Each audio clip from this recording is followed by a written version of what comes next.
आता मला एक मीडियाच्या माध्यमातून आज सर्व जिल्ह्याला सांगायचं, कारण जिल्ह्यात नेतृत्व करत असताना मी एक ठिकाणी कुठे हजर राहील. एका पत्रकार मित्रांनो माझ्या लिहिलंय, बजरंग सोनवणे निकालानंतर संशय व्यक्त.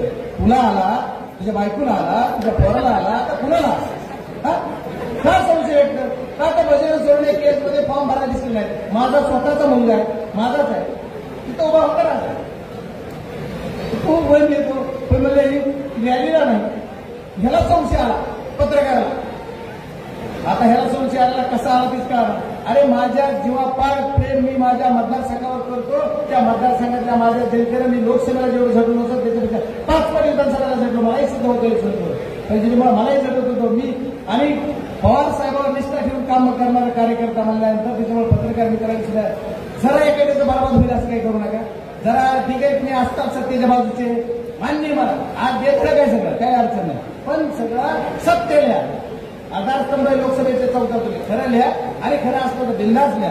काय लिहायचं?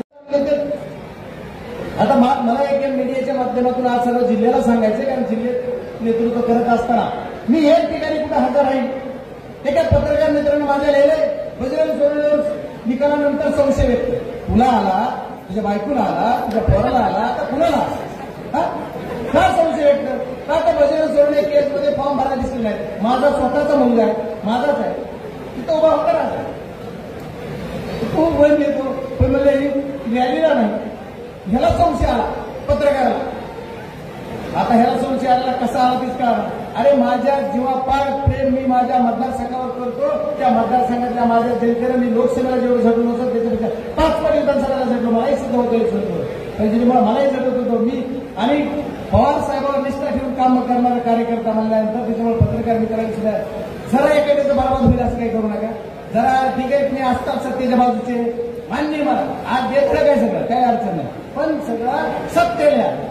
आधारस्तंभ लोकसभेचे 14 तुम्ही खरं लिहा आणि खरं असलं तर बिंदास लिहा. काय लिहायचं?